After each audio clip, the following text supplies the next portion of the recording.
I still remember the way the word *selfish* clung to the air, long after Daniel hung up.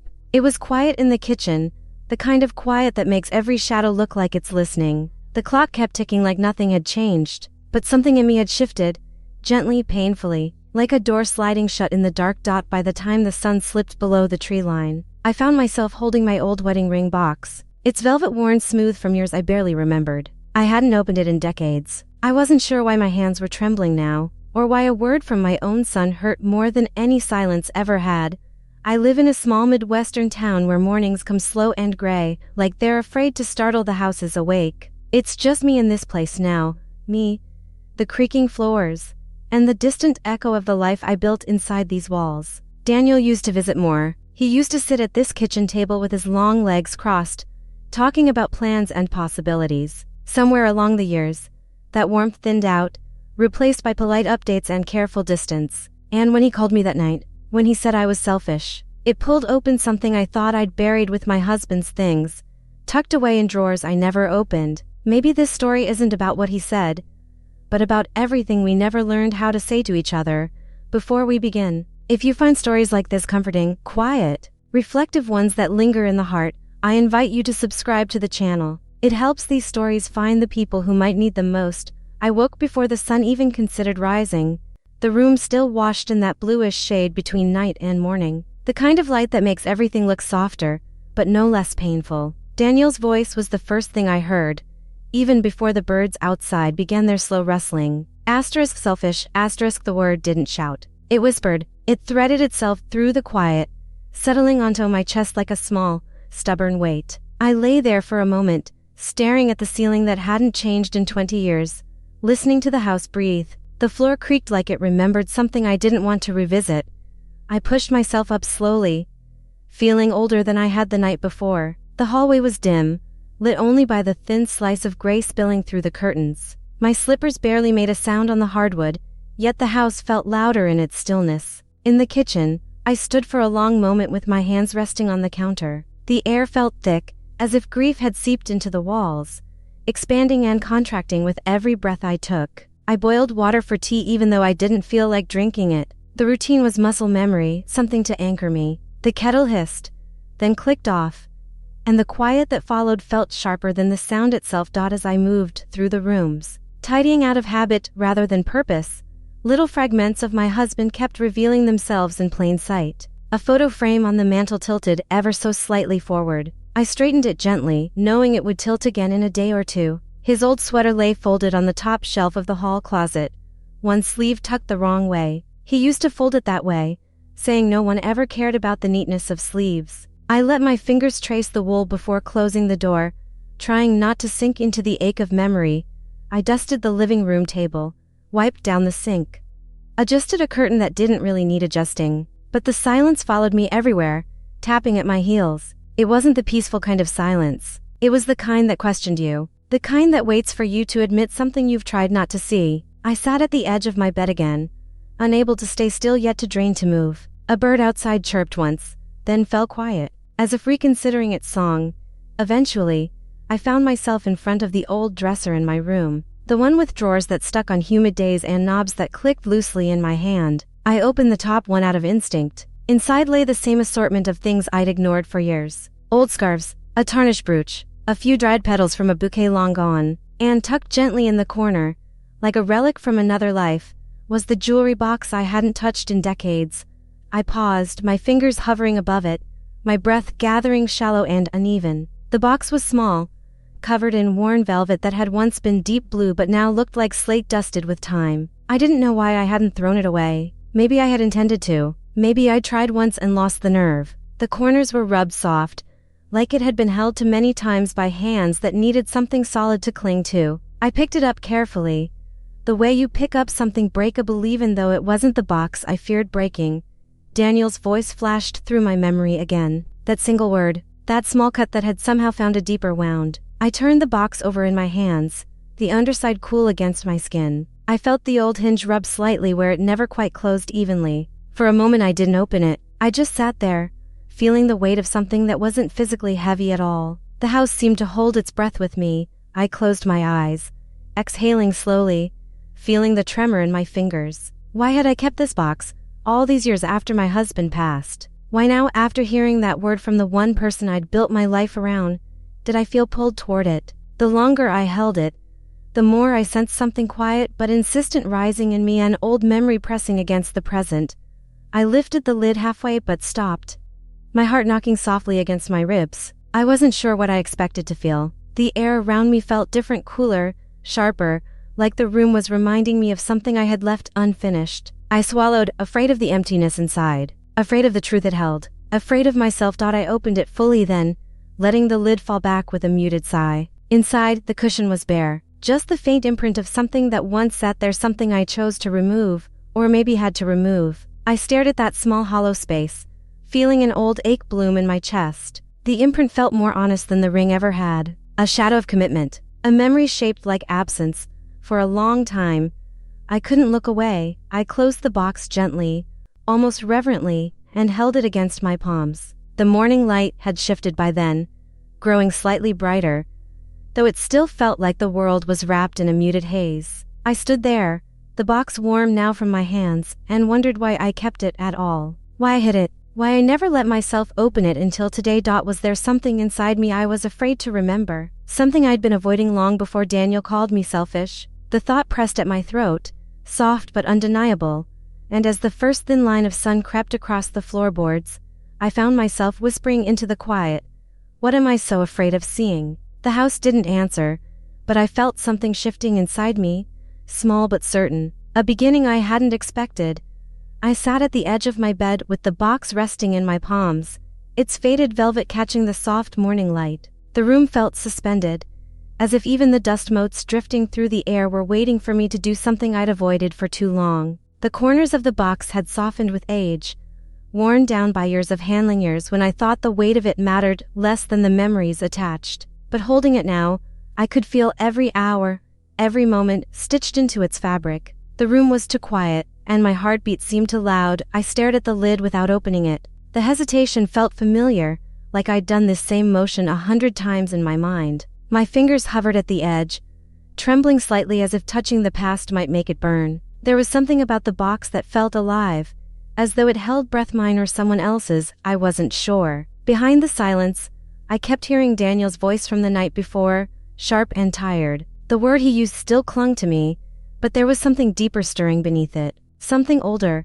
A memory glimmered at the edges of my mind, like a reflection off a distant window. I was suddenly standing in white satin again, the soft smell of lilies thick in the air. My wedding day. I could almost feel the fabric of my dress brushing against my legs. I remembered turning, seeing my husband's smile break wide across his face, the kind of smile that made everything around him warm. His laughter echoed faintly in my ears, blending with the rustle of the church pews and the murmur of guests leaning in for a better look at the ceremony.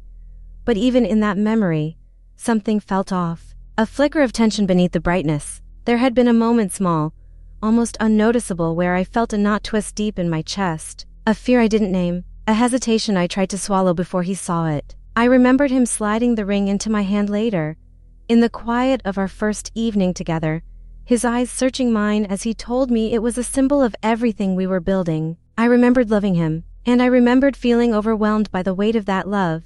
Another memory surfaced, sharper and gentler at the same time. Daniel, no more than 5 years old, gripping my hand as we crossed a busy street. His fingers were small, sticky from the candy he'd been eating, and he kept glancing up at me with trust so complete it made my chest ache even then. He used to look at me like I was the safest place in the world. I wondered when he stopped seeing me that way, or if I had stopped being it. I exhaled slowly, the air shaking loose from somewhere deep. The warmth of the memories wasn't clean.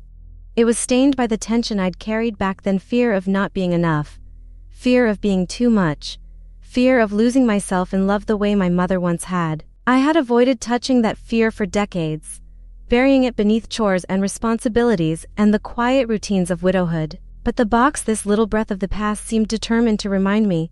I finally lifted the lid. A small click sounded as the hinge released, soft but final. I half expected something to jump out, some wave of emotion or memory strong enough to knock me back. Instead, the box opened easily, revealing the emptiness inside. Just the pale indent where the ring had once rested, a ghost of gold pressed into velvet. I stared at it for a long moment, my breath thinning in my throat. It was still empty, exactly as I'd left it all those years ago. My heart tightened. It shouldn't have surprised me, and yet, seeing that hollowness again made something shift in me. Something small and painful. I traced the outline of the indent with the tip of my finger, feeling the way it dipped gently inward. A shape without substance, a memory without weight. It should have made the box lighter, but somehow it felt heavier than it had when it held the ring. Why did emptiness feel so full? The question pulsed quietly at the back of my mind. I closed the lid gently, feeling a faint resistance as if the box didn't want to be shut again. I set it beside me on the blanket, but it felt like it was still in my hands. The weight of silence in the room pressed against me, thick and familiar. It seemed to say that I had been avoiding something long before Daniel ever raised his voice. Long before he called me selfish. I looked around the room, the shadows shifting slowly as the sun pushed higher. The photos on the dresser watched me silently. My wedding picture, Daniel's graduation portrait, a snapshot of the three of us smiling on a beach somewhere warm. Each one felt like a door I wasn't ready to open. The air settled heavy on my shoulders, carrying the faint scent of lavender from the drawer sachets I'd placed years ago. I sat there for a long moment, listening to the faint hum of the refrigerator downstairs, the creak of the house settling, the soft whisper of my own breathing. The box rested next to me like a quiet accusation, or maybe a reminder. I wasn't sure which one hurt more. My fingers brushed the lid again, and I whispered into the empty room, "Why does this feel heavier now?" My voice sounded foreign, like someone else had spoken through me. I felt a small ache bloom behind my ribs, a blooming that wasn't quite pain but wasn't comfort either, like the moment right before tears, when everything inside you stands still. What had I intended to place inside the box all those years ago? What emotion, what hope, what version of myself had gone missing? The room did not answer, but the silence around me grew colder, as if urging me to look a little closer. And for the first time, I wondered if the box had always been empty or if I had emptied myself long before I ever opened it. The phone felt colder than usual when I picked it up, the reflective screen catching a sliver of morning light that made me squint. I hesitated before tapping Daniel's name, as if waiting might soften whatever waited on the other end. When I finally pressed the call button, the ringtone spilled into the room, steady, distant, unbothered. It rang once, twice, 3 times. My breath tightened as the silence between each ring stretched thinner and thinner, until the line clicked to voicemail. He didn't answer. He didn't even let it ring long enough to pretend he might. The screen went dark again, leaving me staring at my own faint reflection. I set the phone on my lap and let my hands rest there, palms down, as if trying to weigh the truth of it. Daniel had always answered my calls when he was younger. Even in college, he'd call back within minutes. Somewhere along the years, something had shifted. The closeness we once shared had thinned into something brittle. Now, calling him felt like knocking on a door no one lived behind anymore. The house felt too quiet around me, amplifying everything I didn't want to feel. After a long moment, I picked up the phone again and opened our message thread. The conversation stretched back months, but it wasn't much of a conversation at all. Short replies, one-word answers, a birthday greeting sent late, photos I had sent that were never acknowledged, my garden, a pie I'd baked, the new curtains I thought he might like. I scrolled slowly, each flick of my thumb revealing another little distance I had ignored. The messages felt cold to the touch, as if the years themselves had drained the warmth out of them. That was when the question crept in, uninvited and heavy. Asterisk, when did he stop seeing me as his mother and start seeing me as a burden? Asterisk, the thought pressed hard against my chest, like a bruise you forget about until someone touches it. The air in the room thickened. I shifted on the bed, listening as the floorboard beneath my feet gave a familiar groan, an old sound reminding me the house remembered more than the people who once lived in it. Outside, a gust of wind stirred the branches near my window. They scraped softly against the glass, a thin whispering sound that made the hairs on my arms lift. I looked toward the window, half expecting someone to be standing on the other side, but there was nothing, just the branches bending and returning, like the memory of a gesture you're not sure how to interpret. I opened a new message to Daniel, my thumb hovering above the keyboard. I typed asterisk, can we talk? Asterisk, then I stared at the words, feeling their weight. They looked too needy, too exposed. I deleted them. I tried again. Asterisk, call me when you can. Asterisk, but that felt too formal, like something you'd send a coworker. Delete then. Asterisk, I miss you. Asterisk, I froze. It felt too big, too heavy, too soon. Delete again. My heart beat hard in my chest with every attempt. Too sharp, too soft. Too much of everything. I lowered the phone and let my eyes drift to the nightstand, where the empty ring box sat like a small, unmoving shadow. I hadn't meant to bring it into the room with me, but somehow it had followed. Its presence felt deliberate, as though it had something to say even if I wasn't ready to hear it. I reached for it slowly, feeling the familiar texture of its velvet under my fingertips. It grounded me in a strange way, small, weightless, but full of echoes that refused to fade. The lid opened easily when I touched it, revealing the same hollow space I'd seen earlier. I stared at the empty indent, trying to understand why it unsettled me. Why did I keep it? Why had I hidden it for so long? And why did it feel like this empty box, of all things, was suddenly speaking louder than my own voice? I closed it again, the soft click of the hinge sounding louder than it should have. The room felt smaller somehow, like the walls were inching closer, listening. I stood up slowly and carried the box with me into the kitchen. The air felt different in there, cooler, sharper, tinged with the lingering scent of the tea I never finished. I placed the box in the center of the table, its worn velvet a muted blue against the pale wood. It looked almost important sitting there, like an object waiting to be interpreted. I sat down across from it, resting my hands on either side of the table. The house creaked again, a long, groaning sound settling somewhere deep in the walls. I felt myself sinking into the moment, the quiet pressing in with an almost physical weight. My mind drifted back to Daniel, to the last time he visited, to the way he stood in the doorway with his arms crossed loosely, not closed off, but not open either. There had been something in his eyes. Not anger, not exactly, something like fatigue, something like resignation. The box stared back at me, its presence unwavering. The thought came slowly, rising from somewhere deep inside. Why does sending it to him suddenly feel like the only way to speak? I let the question sit with me. I didn't rush it away. For once, I let it echo in the quiet, mingling with the memory of his voice. Maybe the box wasn't just a relic. Maybe it was a language we had both forgotten how to use. A symbol that held more truth than any words I could type or speak. I lifted the box again, feeling its emptiness settle into my palms. It felt like a question, a confession, a story, maybe all three. I closed my eyes and breathed in slowly, letting the air fill the places inside me that felt hollow. When I opened my eyes, the room hadn't changed, but something in me had shifted. Just slightly. I set the box back on the table, careful and deliberate. The house exhaled a long, soft groan as if it too understood the weight of what I was considering, and in that stillness, I whispered into the room, maybe this is the only way he'll hear me. The box didn't move. It didn't respond, but something inside me answered anyway, quiet, fragile, and certain. The morning air felt different when I stepped outside, as if it had been rinsed clean during the night and left hanging cold and metallic over the neighborhood. The grass along the sidewalk still glistened with dew, each blade sharp with silver. I held the small parcel in my hand, light, almost weightless, yet something about it pulled at my arm as though I were carrying more than a box. I walked slowly, my breath forming faint clouds in front of me. The sky was a pale gray, the kind that makes you squint and wonder if the sun is hiding or simply tired. The world felt far away, and so did I. The closer I got to the street, the more I felt a strange detachment settle in. It was as though I were watching myself from a few steps behind, a figure in an old coat, walking with a purpose she didn't fully understand.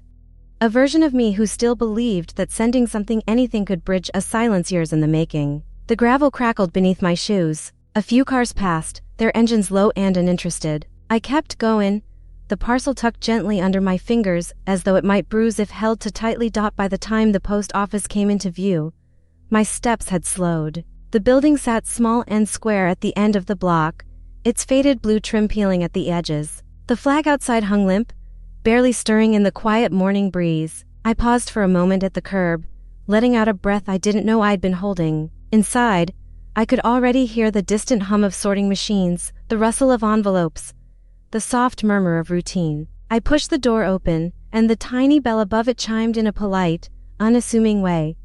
The air inside smelled faintly of paper and ink, dry, comforting, and familiar. The floor tiles were cool beneath my feet as I stepped forward. The parcel clutched a little too tightly now. A young woman stood behind the counter, her brown hair pulled into a loose bun, a warm smile tugging at her lips as she looked up. She greeted me with a softness that made me straighten my posture, as though I had something important to deliver. For a moment, I envied her ease, her lack of history with the box I carried. "Sending this today?" she asked, her voice gentle, almost melodic. I nodded and set the parcel on the counter. My fingers lingered a second longer than necessary before I pulled them back. The clerk weighed the box carefully, tapping a few keys on her computer. The scale beeped softly, and she printed a label with efficient, unhurried movements. Then she paused, looking up at me with polite concern. "Would you like to add insurance to the package?" she asked. The question hung in the air. For a heartbeat, I almost laughed, a short, breathy, uncomfortable sound. Insurance, on an empty box. The irony bit at me, sharp and unexpected. I shook my head, trying not to let the emotion slip through. "No," I said quietly. "No insurance," she nodded, sliding the parcel toward a bin behind her. The moment it left my hands, a small pang shot through me, an ache, thin but unmistakable. The box disappeared into the back, swallowed by the routine hum of mail in motion. Something inside me followed it, a thread tugged loose. I paid at the register, my hands trembling just slightly as I signed the receipt. The pen scratched across the paper, a sound that seemed too loud in the quiet room. "Have a good day," the clerk said softly. I nodded again, though I couldn't quite meet her eyes. When I stepped back outside, the air felt colder than before, biting gently at the edges of my cheeks. I stood there for a moment, blinking against the brightness. The street looked the same as it had an hour ago, but something felt lighter in my chest, though the lightness had a sharpness to it, like something fragile balancing between relief and regret.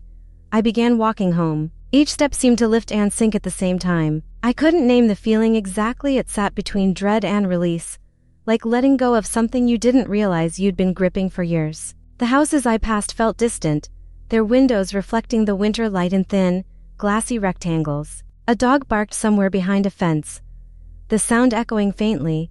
Halfway up the street, I paused again and looked down at my empty hands. They felt strange, useless somehow, as if they were meant to be carrying something heavier. The absence of the box made my fingers curl slightly toward my palms. I rubbed my hands together, trying to warm them, though the cold I felt wasn't entirely from the air.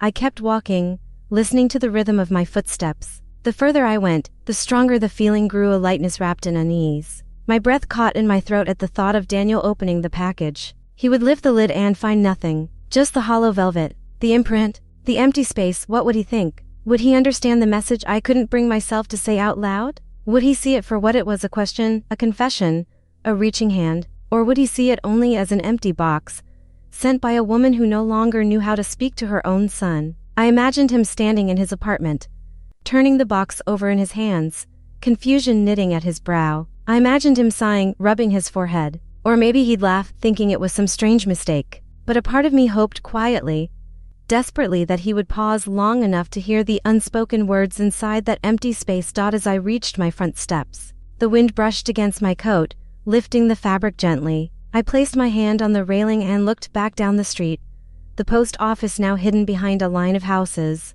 My heart beat softly, like it wasn't certain what rhythm to follow anymore. I stepped inside the house, closing the door behind me. The silence greeted me, familiar but changed. I set my keys down and exhaled slowly, letting the air unravel inside my lungs. "Will he hear me?" I whispered to the empty room. The question lingered in the quiet, unanswered.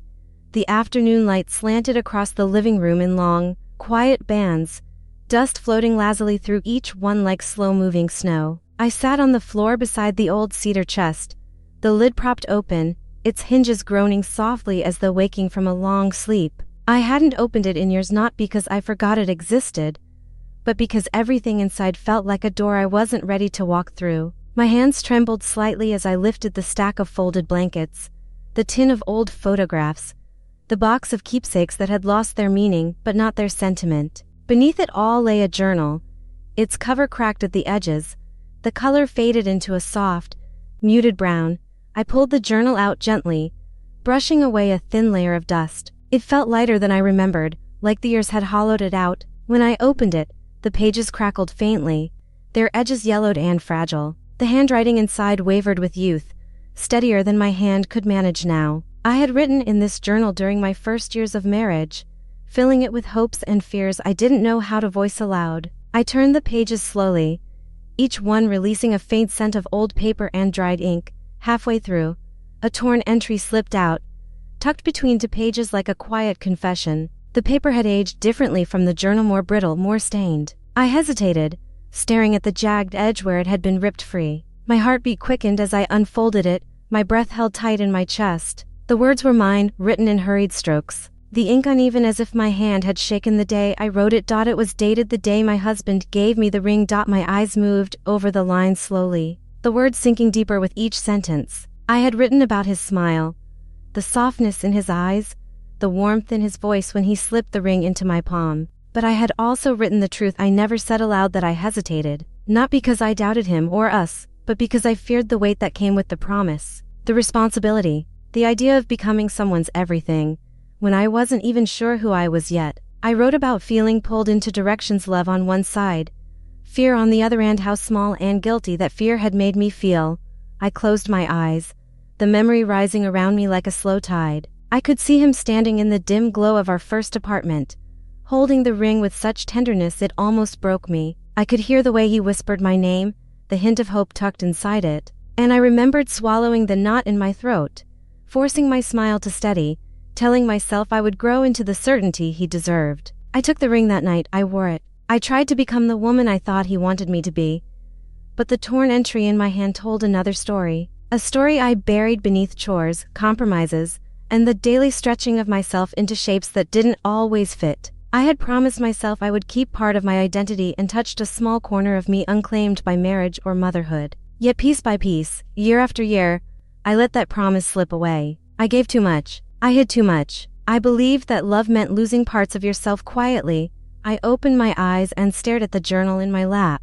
The memory stung more deeply than I expected, its truth settling into me with a quiet heaviness. I thought of Daniel, my beautiful, distant boy who used to cling to my hand and look at me with unguarded trust. When had I begun asking him, without meaning to carry the parts of me I couldn't hold anymore? When had he started feeling responsible for the spaces I left empty? A sharp ache pressed against my chest, blooming like a bruise beneath the breastbone. I had spent years fearing that I was not enough, and somewhere along the line, I began fearing that I was too much, too fragile, too lonely, too dependent on the people who loved me. I wondered now if Daniel had felt the weight of that, if he had learned to step lightly around me, to guard his words, to hold himself back so he wouldn't hurt me. The thought made my throat tighten.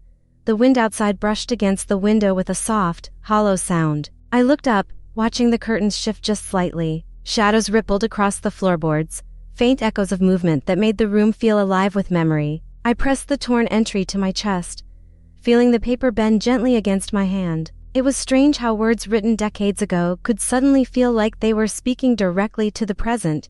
Had I passed down my unspoken fears to him? Had he inherited the silence I carried like a second skin? The fear of disappointing someone, the fear of being responsible for their happiness, the fear of losing yourself in the weight of someone else's needs. I couldn't tell where my fears ended and his began. I only knew the distance between us felt hauntingly familiar, echoes of a pattern repeating itself without permission. I closed the journal carefully and set it beside me. The torn entry remained in my hand, small and delicate. I looked down at it, at the younger version of myself who wrote those words with trembling honesty. She wanted balance. She wanted freedom. She wanted to love without losing herself. But she didn't know how. I wondered if Daniel was struggling under the same weight. I wondered if he saw me the way I once saw the ring, as something he loved, but feared the responsibility of. The thought hollowed me out in a way I didn't expect. A quiet sound slipped from my throat, something between a sigh and a confession. I folded the torn entry gently and placed it back inside the journal. My heart felt tight, as if wrapped in thread pulled just a little too taut. I whispered into the stillness, did I teach him to be afraid of me, the way I was afraid of myself? The house didn't answer, but the silence felt heavier, and the weight of the truth lingered with me long after I closed the cedar chest. The days that followed settled over the house like a dull film, softening every edge but sharpening every sound. I kept my phone close even when I wasn't looking at it.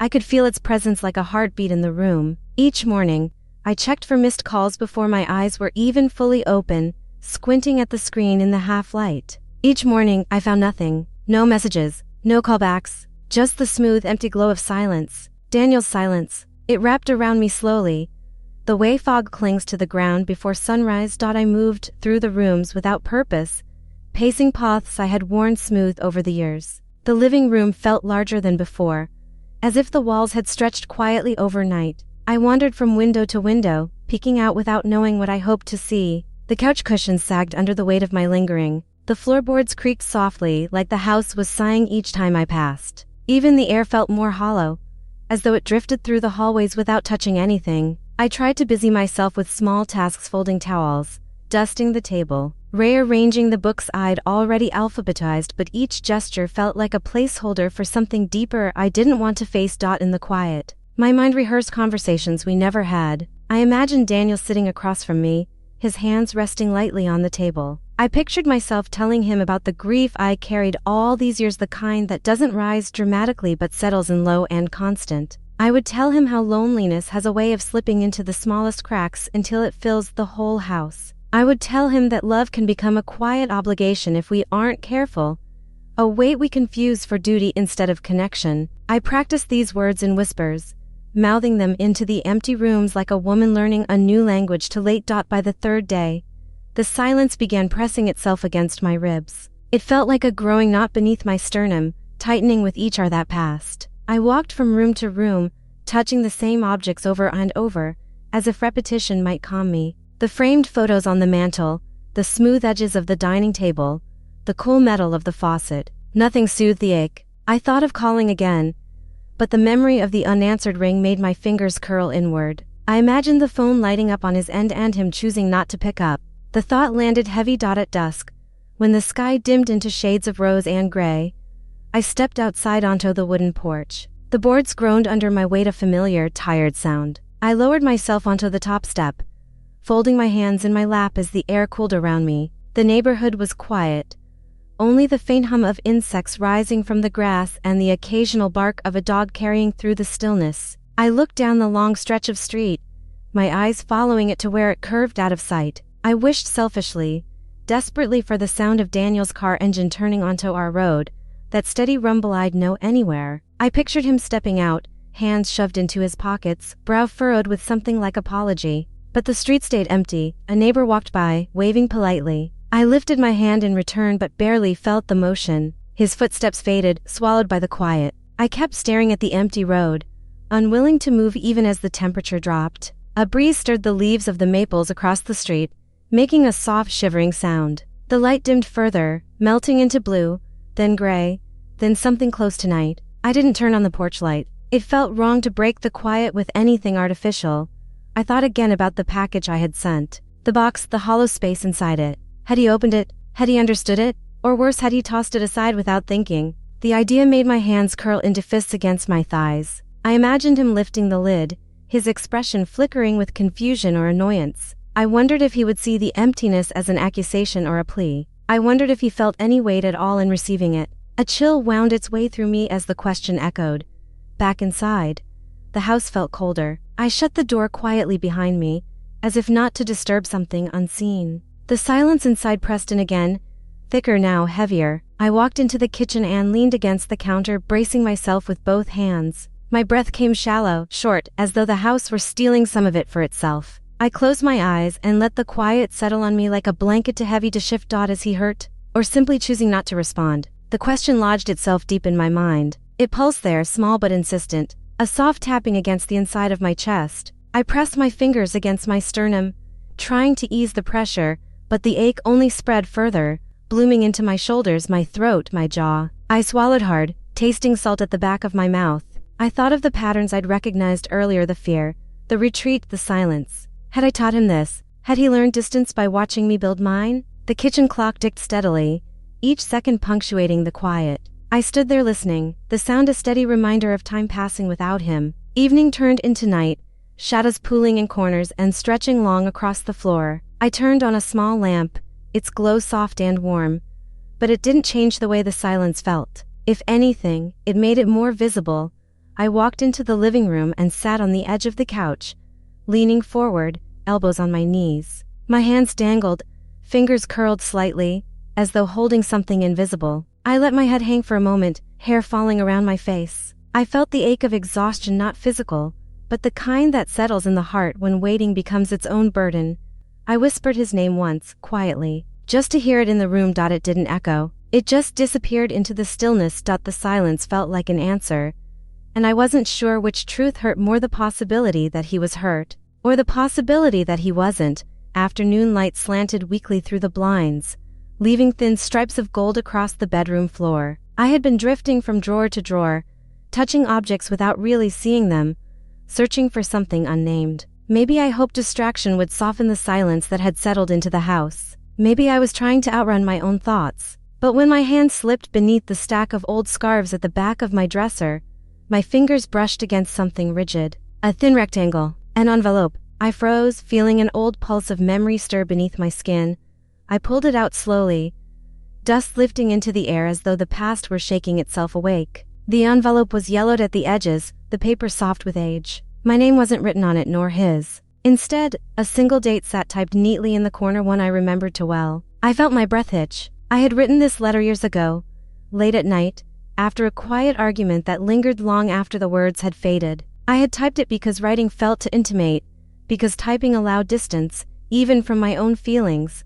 The seal was still intact, the glue unbroken. I held it carefully, as though it might crumble at the slightest pressure. My thumb traced the edges, remembering the night I wrote it. The dim lamplight, the tension pulling at my ribs. The way my husband had sat on the couch in the other room, silent but present, both of us unsure how to close the small space that had formed between us. I had written the letter instead of speaking, believing the quiet would pass. It didn't, and the letter never made it into his hands. I slipped my finger beneath the flap and opened it. The sound of tearing felt too loud in the stillness. Inside was a single sheet, the type uneven in places where the old machine had faltered. I unfolded it slowly, holding my breath as though bracing for something sharp. The first line hit me immediately, an apology, a soft, trembling acknowledgement that I had been pulling away without meaning to, that I had felt overwhelmed, stretched thin, unsure how to be everything at once: wife, mother, caretaker, anchor. I wrote that I loved him, but didn't always know how to show it without losing pieces of myself. My throat tightened as I read further. The words spilled with fear I had never said out loud. Fear of failing him, fear of being too fragile, fear of being too much or not enough. I wrote about the exhaustion of carrying grief for two, about the loneliness that crept into the quiet hours even when he was sitting right beside me, for hiding parts of myself, for expecting him to understand what I couldn't articulate, for letting silence become easier than truth. A sound escaped me, half breath, half cry. I pressed my fist against my mouth, the paper shaking in my other hand. I saw myself so clearly in those lines. The woman who struggled to give more than she had, who feared disappointing the people she loved, who retreated inward instead of asking for help. The woman who thought enduring quietly was the same as being strong. The realization hit hard and sudden. Daniel, my son. The silence between us. The weight he carried that he never voiced. The weariness I heard in his sighs. The way he had grown distant, careful with his words, cautious in his tone. A mirror of myself at that age, holding too much, revealing too little, stepping back when the world grew too loud. I felt something inside me twist painfully, the parallel sharp as glass. I clutched the letter tighter, the paper crinkling under my grip. I had lived this pattern before, and now I was watching my son walk the same path when I never meant for him to inherit. The frustration I once carried in my marriage, the feeling of being needed and resented in equal measure, the fear of not knowing how to bridge the growing distance. Had I passed all of this to him without realizing? Had I taught him that silence was safer than vulnerability? Tears prickled at the corners of my eyes, blurring the typed words. I pressed the letter against my chest, holding it like a wound that needed pressure to stop the ache. The room felt too small, the air thinning around me. I wanted to rewind time, to hand this letter to my husband when he was still alive, to speak the truth instead of tucking it into a drawer. I wanted to shake the past, to soften it, to spare Daniel from inheriting the echoes of my fear. I sank onto the edge of the bed, the letter still pressed to my heart. The familiar creak of the mattress beneath me sounded like a sigh, old, tired, knowing. I closed my eyes for a moment, breathing slowly, letting the ache settle without swallowing me whole. My regret felt heavy but not hopeless. There was a truth rising quietly beneath it, something fragile but real. Maybe understanding the past wasn't meant to break me open, but to show me where to begin mending. I lowered the letter into my lap and ran my fingers along its edges. The paper, though old, held firm. It had survived years untouched. Perhaps I could survive this moment too. I inhaled deeply, letting the breath fill a space inside me that had been hollow for far too long. Can understanding the past help me mend the present? I whispered. The silence didn't answer, but it felt different, less final, less absolute. As though something inside it had shifted just enough to let a sliver of possibility through. Dust crept across the house in slow, muted shades, the sky outside shifting from pale lavender to the deepening blue that comes just before night settles in. The light through the windows dimmed gradually, softening the furniture into quiet silhouettes. I moved through the living room with the kind of heaviness that comes after too many days of waiting, steps slow, breath thin, thoughts drifting without direction. The house felt colder than usual, though I couldn't tell if it was the air or something inside me pulling the warmth away. I reached for the lamp but didn't turn it on. The fading daylight felt more honest somehow. Just as the shadows began to blur together, a knock sounded at the door, soft, hesitant, a barely there tapping that landed directly against my chest. I froze in place, my breath catching halfway. For a heartbeat, the world narrowed to that single sound. It came again, gentle, uncertain, as though the person on the other side wasn't sure they should be there. My pulse quickened. My mind whispered Daniel's name before I could stop it. I stood completely still, afraid to hope, afraid not to. My hand trembled slightly as I reached for the doorknob. I felt the cool metal beneath my fingers, grounding me for a moment before I turned it. The hinges gave a soft groan as the door opened. I braced myself for the familiar curve of Daniel's shoulders, the hesitant smile he gave when words were hard. But instead, a young postal worker stood on the porch, her uniform damp at the edges from the misting evening air. She held a small parcel tucked carefully in her hands. "Ma'am," she said gently, lifting the box toward me. "This was returned. Looks like the address didn't scan properly." Rain got to the label. For a moment, I didn't move. I just stared at the parcel, my parcel, the one I had sent days ago, with trembling resolve. The adhesive label was smeared. Streaks of black ink blurred into a shapeless wash. Water droplets clung to the cardboard, catching what little light remained. The sight of it sent a shiver through me, sharp and sudden, crawling up my arms like cold fingers. It felt like the universe had reached into the quiet of my life and placed something back in my hands I wasn't finished with. "Oh," I managed, my voice barely audible. "Thank you," she nodded kindly, unaware of the weight she was returning to me. The stairs creaked under her steps as she retreated, her footsteps fading into the soft hum of dusk. I closed the door slowly, almost reluctantly, and stood for a moment with my back against it, the box pressed against my chest. My heart beat unevenly, as though uncertain how to handle this unexpected turning of events. I looked down at the parcel, its damp corners fraying slightly, and felt something shift inside me. An unease mingled with recognition.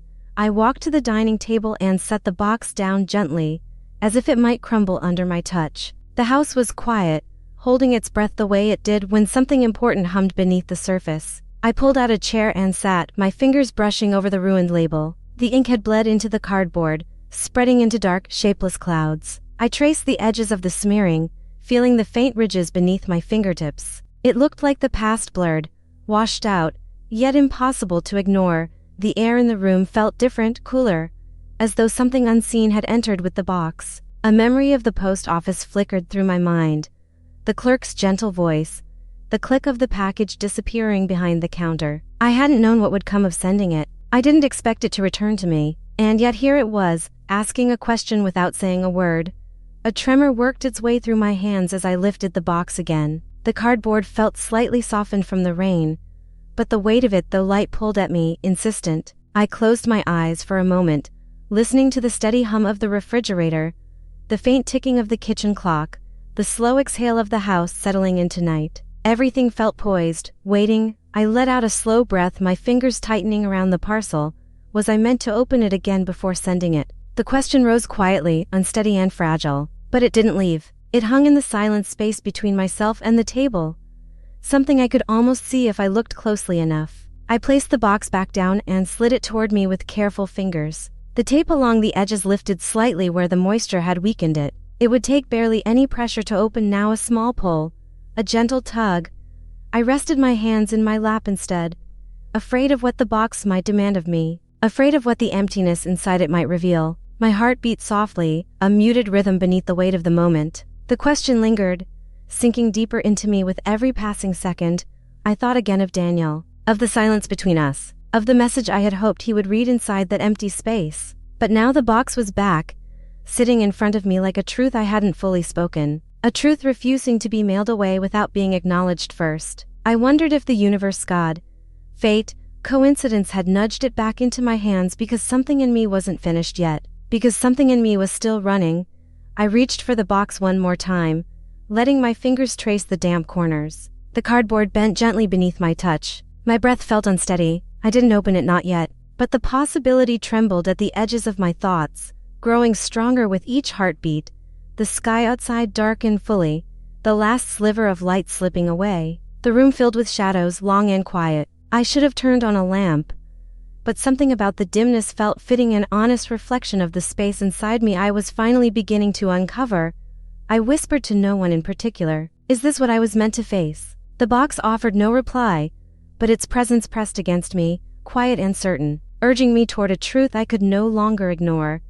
The dining room felt colder than the rest of the house, as though the shadows had gathered there on purpose. I pulled out a chair and sat slowly, the wooden legs scraping softly against the floor. In front of me, the return box sat exactly where I'd left it, small, unassuming, but pulsing with a presence far larger than its size. The cardboard was still warped from the rain, the edges softening where moisture had worked its way in. I placed both hands on either side of it, steadying myself before touching the lid. The air felt heavy around me, thick with the weight of everything I hadn't said.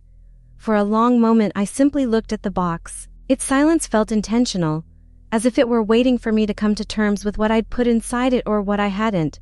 My breath came slowly, a little shallow, as though the room were holding its own breath along with me. I slid my fingertips along the tape, feeling the brittle texture beneath my nails. The edge lifted easily. The tape, softened by water, peeled away with hardly any resistance, making a faint tearing sound that echoed a little too loudly in the quiet. I opened the box. Inside lay the jewelry case, resting slightly askew against the cardboard. Seeing it again after having tried so hard to be rid of it sent a faint tremor up my spine. I lifted the case gently, as though it might crumble if mishandled. Its velvet surface was still damp at the corners, darkened where water had seeped in. I set the cardboard aside and placed the jewelry box in the center of the table, my hands hovering above it for a moment before finally pulling away. The lid opened with a soft, familiar click. That small sound unfurled a wave of emotion before I even looked inside. When I finally did, the emptiness startled me, not because I didn't expect it, but because of how sharply it mirrored something inside me. The indent in the velvet stared back at me, a perfect little hollow shaped by something that no longer existed. It felt like looking into a reflection of my own chest, where love had once rested warm and steady, now replaced by a hollow carved by loss and silence. I imagined Daniel sitting at his own kitchen table, opening the box with curious hands. I pictured the confusion on his face, the way his brow would crease, the way he might turn it over, hoping for something more. I imagined him running his thumb over the empty indent the same way I was doing now. The vision tightened my throat. What would he see in that emptiness? Would he understand it as a question, a confession, a plea, or would he take it as a message he had no desire to translate? I set the box down gently, its lid still open like a small mouth waiting to speak. The quiet pressed in around me, thick as wool. Something inside me stirred a truth long avoided, rising like a slow tide. I had tried to send him silence wrapped in symbolism, hoping he'd decipher the things I didn't know how to say aloud. But now, seeing the box returned, I realized the message had never been clear, not even to me. The emptiness wasn't something to send. It was something to confront. I reached for the notepad near the edge of the table. Its pages were crisp and white and touched. A clean slate. My hand hovered over the paper for several seconds before I picked up a pen. The weight of it felt grounding, simple, solid. My fingers trembled as I positioned the tip over the page. I didn't have a speech prepared. I didn't know exactly what I wanted to say, but honesty rose in me like a slow, painful truth that had waited far too long. The first line came out shaky, ink pooling slightly where the pen hesitated. I wrote to Daniel the words I could never seem to speak, that the emptiness inside the box was the emptiness I'd been carrying for years, one I never intended him to fill. I wrote that I was sorry for the weight I placed on him, even without meaning to, that I had loved him fiercely, but imperfectly, that sometimes love becomes heavy when we don't know how to hold it gently. I admitted that the box was not a punishment, nor a demand, but a mirror, a way of showing him a truth I'd hidden from myself. My hand slowed as I wrote the next part, the pen catching slightly on the paper. I told him that I missed him, not because I needed him to fix anything, but because he was my son, and distance between us felt like losing part of my own breath. I wrote that I didn't know how we arrived here, this hollow space between us, but I wanted to step out of it, together or alone, I didn't know, but I wanted to try. By the time I reached the end, my handwriting had grown steadier. I signed my name with a trembling line, then set the pen down. The note wasn't long. It wasn't poetic or polished, but it was honest, perhaps more honest than anything I had ever offered him. I held the paper between my fingers, feeling the warmth of it. The slight vulnerability pulsed through me, unsettling. A part of me wanted to fold the note neatly and slip it into an envelope. Another part wanted to tear it up, scatter the pieces into the trash, pretend none of this had surfaced. I folded the paper slowly, pressing the crease with my thumb. The small rectangle sat in my hand like a fragile truth. I stared at it for a long moment, the question rising quietly inside me. Was vulnerability enough to repair what distance had unraveled? My fingers tightened around the note, the paper bending slightly under the pressure. The house remained silent, but it no longer felt like emptiness. It felt like waiting. It felt like the moment before something shifts, uncertain, delicate, necessary. Morning arrived slowly, as though it were hesitant to enter the house. The faint gray light through the window stretched gently across the kitchen table, stopping just short of the empty jewelry box resting in the center. I stood there for several minutes, one hand braced on the edge of the counter, the other holding the folded note I'd written the night before. The paper felt warm from being held too long.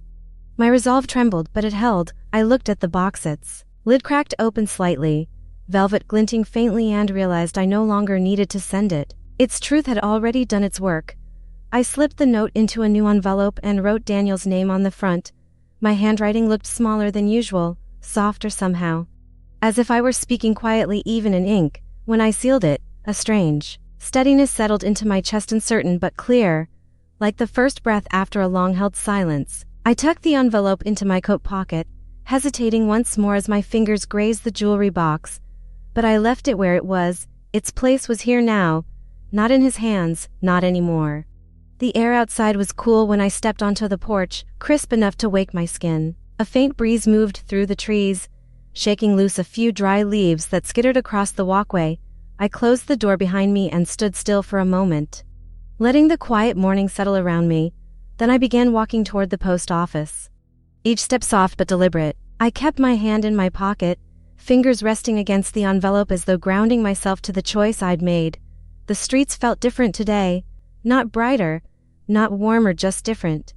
The houses looked the same, their curtains drawn, their driveways empty, but something in my perception had shifted. The world felt slightly more open, as if it had been holding its breath alongside me, and was now exhaling slowly. My footsteps echoed faintly on the pavement, a steady rhythm that matched my heartbeat. The weight of worry I had carried for days hovered behind me rather than inside me. I didn't know when it had moved. I only knew there was space where it hadn't been before. When I reached the post office door, I paused, fingers tightening around the envelope. The small bell above the frame chimed softly as I stepped inside. The same young clerk stood behind the counter, sorting through a stack of envelopes with quiet efficiency. She looked up and smiled, gentle, unassuming, the kind of smile that expected nothing in return. "Good morning," she said. I nodded, returning the faintest smile. "Good morning." I placed the envelope on the counter. My hand left it slowly, as though releasing something delicate from my grasp. The clerk weighed it, printed a label, and asked no unnecessary questions. When she slid the receipt toward me, her fingers brushed mine lightly, an ordinary gesture, but it grounded me. I thanked her softly and stepped back as she placed the envelope into the outgoing bin. I watched it disappear behind the counter, swallowed into the quiet machinery of the postal world. This time, I felt no lurch of panic, no sudden urge to grab it back. When I stepped outside, the sky had shifted into a soft, muted silver. Clouds drifted low, heavy with the promise of rain. I breathed in the cool air and let the calm seep deeper into my bones. The walk home felt different, not lighter, exactly, but steadier. Each step felt like a quiet acknowledgement of something I could not yet name. A release, perhaps, or a surrender. By the time I reached my house, a faint drizzle had begun, dotted drops clinging to my coat sleeves.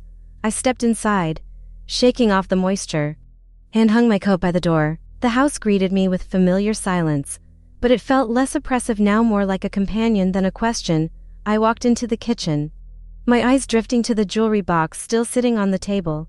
The velvet looked darker under the soft light, its presence calm and still. I filled the kettle and set it on the stove. The hiss of warming water filled the room, a small sound that carried more comfort than I expected. I sat at the table, hands wrapped around the warm ceramic mug. Once the tea was ready, the steam curled upward in thin spirals, disappearing into the dim corners of the room. I watched it with a sense of quiet detachment, my breath falling into an easy rhythm. Rain began to tap against the windows, soft at first, then steadier, forming a gentle cadence. Like a heartbeat against the glass, I let the sound wash over me, each drop a small reassurance that the world was continuing moving, softening. The tension in my chest loosened slightly, like a knot easing under warm water. For the first time in days, I felt something close to acceptance. Not peace entirely, just a quiet willingness to let things unfold without forcing them. I had reached my hand toward Daniel in the only honest way I knew. The rest was no longer in my control. The silence between us had been a heavy burden, but now it felt like something shared between two people learning how to speak again. I sipped my tea slowly, the warmth blooming in my chest. Will he meet me halfway? I whispered into the quiet. The rain offered only its steady, tender tapping in reply, but somehow, that felt like enough for now. The sky outside was still wrapped in that tender shade of blue that comes just before sunrise, soft, muted. A color the world barely notices before it lifts into morning. I lay awake on my back, staring at the ceiling as the shadows shifted slowly with the first hints of light. Sleep had hovered near me all night, but never settled, drifting away each time I closed my eyes. The house felt impossibly quiet, holding a kind of expectant stillness I couldn't name. I listened to the hum of the refrigerator, the occasional creak in the hallway, the whisper of wind brushing against the siding. Everything felt suspended, as though the world was leaning in. Then my phone rang. The sound cut through the silence so sharply I froze. For a moment, my breath caught, suspended halfway between fear and recognition. The ringtone was soft, gentle, one I'd kept for years, but it felt louder than thunder in the stillness of dawn. My heart thudded once hard, then again. I reached for the phone with hands that didn't feel entirely steady, my fingers brushing the screen before I dared to look. Daniel. His name glowed quietly in the dim room. I swallowed, feeling something inside me twist and loosen all at once. I slid my thumb across the screen and brought the phone to my ear. Mom, he said. His voice was soft, unexpectedly soft, like he had been awake for hours, thinking, turning things over in his mind until the words smoothed themselves into something gentle, something familiar, something almost childlike in its vulnerability. I closed my eyes. I'm here, I whispered, my voice barely more than breath. There was a pause, a long, fragile pause where neither of us spoke. Only our breathing crossed the distance between us. I could almost picture him there, sitting in the pale glow of early morning, rubbing a hand over his face the way he used to when he was overwhelmed. When he finally spoke, his voice carried something weighted and tender. I got your note, he said. I read it. More than once. Another pause. I could hear him inhale slowly, gathering the edges of whatever he wanted to say. I didn't know, he murmured. I didn't know you felt any of that, or that you were carrying so much alone. I pressed my palm gently against my sternum, feeling the warmth of my own breath against the dark. The room felt smaller, closer, as if it were listening too. I didn't know how to tell you, I said. Not then, not for a long time, he exhaled, and the sound trembled just slightly before he steadied it. I kept thinking, maybe you didn't want me to know, or that I'd make things worse. Oh, Daniel, I whispered, the ache blooming warm behind my ribs. I've been so confused, he continued quietly. Not just about us, about everything, work, my relationships, how I'm supposed to show up for people without feeling like I'm disappearing in the process. His voice wavered, the honesty in it raw. Your note, it made me realize maybe we're not so different. My throat tightened. I felt the weight of all the years between us, each one shaped by unspoken fear, by patterns neither of us intended to repeat. I wanted to reach through the phone, to place my hand on his cheek the way I did when he was small, when comfort was simple and straightforward. You're not disappearing, I said softly, and you're not alone in this. The silence that followed was gentler now, no longer a wall between us but a space we were sharing, a space waiting for whatever came next. I listened to him breathe, slow and unguarded, and something inside me shifted quietly, like a door opening in a far room. I'm sorry, he said suddenly, his voice barely audible. For calling you selfish, for all of it. I felt tears gather, warm and slow. We were both speaking from places we didn't understand, I said. But maybe now, we can try. Another long pause settled into the line, soft, tentative, full of something new. The faintest hint of sunrise brightened the edges of the curtains, the first touches of gold stretching across the floor. The light grew slowly, as though it didn't want to intrude too quickly on the moment forming between us. Mom, he said, quieter now, almost a question. Do you think we can talk more? Not right this second, but really talk? My eyes closed, and I let the warmth of his voice settle into me like the beginning of something healing. Yes, I said. Whenever you're ready. I don't want this distance anymore, he murmured. I don't want to feel like we're tiptoeing around each other. Neither do I. The silence between us softened further, becoming something tender, a place where forgiveness could take root. I breathed in gently, letting the new light fill the room, letting hope expand in the quiet places that had been hollow for too long. I kept the box, I said. It's here with me. I thought about it a lot, he admitted. About what it meant. About what you might have been trying to tell me, and now? I asked out another breath. Another small shift in the quiet, I think. I'm starting to understand, he said. Not all of it, but enough to want to try. Something inside me eased. Not with certainty but with possibility. A gentle, trembling possibility that felt more real than anything had in days. I pressed the phone closer to my ear, hearing the calm in his breathing, the way it matched mine. The world outside brightened slowly, the horizon pulling itself awake in soft waves of gold and blue. A new day, quiet and unhurried. Mom, he said again, almost whispering now. Yes. What do you think our next conversation will uncover? I let the question settle into the stillness, neither heavy nor light, just real. I don't know, I said softly, but I think it might finally lay something to rest. We stayed there a moment longer, just breathing together across the quiet line, and for the first time in a long while, the uncertainty felt like hope.